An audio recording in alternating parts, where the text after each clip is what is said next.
और अगली बड़ी खबर देहरादून से आपको बता रहे हैं, जहां एक बार फिर से बिजली महंगी हो सकती है। बिजली 50% तक महंगी हो सकती है। आयोग में यूपीसीएल ने जहां याचिका दायर कर दी है और आपत्तियां लेने के बाद जल्द ही सुनवाई भी की जाएगी और ये भी अनुमान लगाया जा रहा है कि एक बार फिर से बिजली महंगी हो सकती है। 50% तक बिजली महंगी हो सकती है, इसको लेकर भी अनुमान लगाया जा रहा है। आयोग में यूपीसीएल ने जहां याचिका दायर कर दी है, इसी पर ज्यादा जानकारी लेंगे। हमारे साथ सहयोगी सोनू लगातार फोन लाइन पे बने हुए हैं। सोनू, और ये अंदाजा लगाया जा रहा है कि एक बार फिर से बिजली महंगी हो सकती है, वह भी 50% तक। सोनू, देखिए गुंजन, चूंकि एक व्यवस्था है और नियमों के तहत जब भी उत्तराखंड पावर कॉरपोरेशन यूपीसीएल के स्तर से विद्युत की दरों में बढ़ोतरी की जाती है, तो इसकी एक व्यवस्था है। जो उत्तराखंड विद्युत नियामक आयोग है, आयोग में यूपीसीएल याचिका दायर करता है और उसके बाद इस पर जन सुनवाई होती है और सुनवाई के बाद जो सुझाव और जो आपत्तियां आती हैं उनके अध्ययन के बाद यूपीसीएल निर्णय लेता है कि आखिर जो घरेलू कनेक्शन है और जो कॉमर्शियल कनेक्शन है उनमें किस औसत में विद्युत की दरों में बढ़ोतरी करनी है।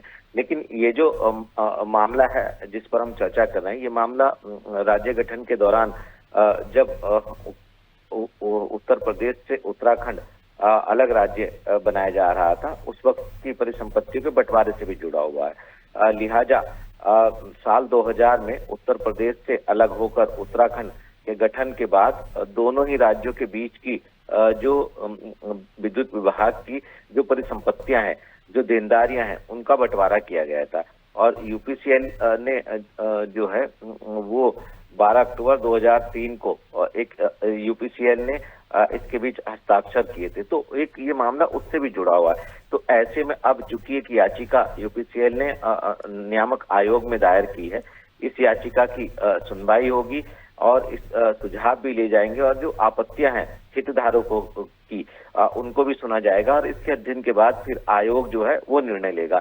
तो ऐसे में चूंकि एक मामला एक प्रदेश से भी जुड़ा हुआ है और उत्तराखंड की जो यूपीसीएल की अपनी व्यवस्था है उसके तहत भी समय समय पर विद्युत की जो दरें हैं उसमें बढ़ोतरी की जाती रही है। तो अब ये देखना है, चूंकि मामला उत्तर प्रदेश से जुड़ा हुआ है गुंजन, तो ऐसे में आयोग सुनवाई के दौरान जो सुझाव आएंगे, जो आपत्तियां आएंगी, इन पर अध्ययन करने के बाद आखिर क्या निर्णय लेगा और कितना प्रभाव जो है आने वाले समय में विद्युत की जो दरें हैं इनमें देखने को मिलेगा। बिल्कुल। और अब अगर महंगाई बढ़ती है बिजली के बीच, अगर हम बात करें बिजली को लेकर के, बिजली अगर महंगी होती है तो उससे जनता की जेब पर तो काफी ज्यादा असर देखने को मिलेगा ही। सोनू, और आगे क्या कुछ नतीजा सामने आएगा ये भी देखा जाएगा। जानकारी लेंगे आपसे, आप बने रहिए हमारे साथ।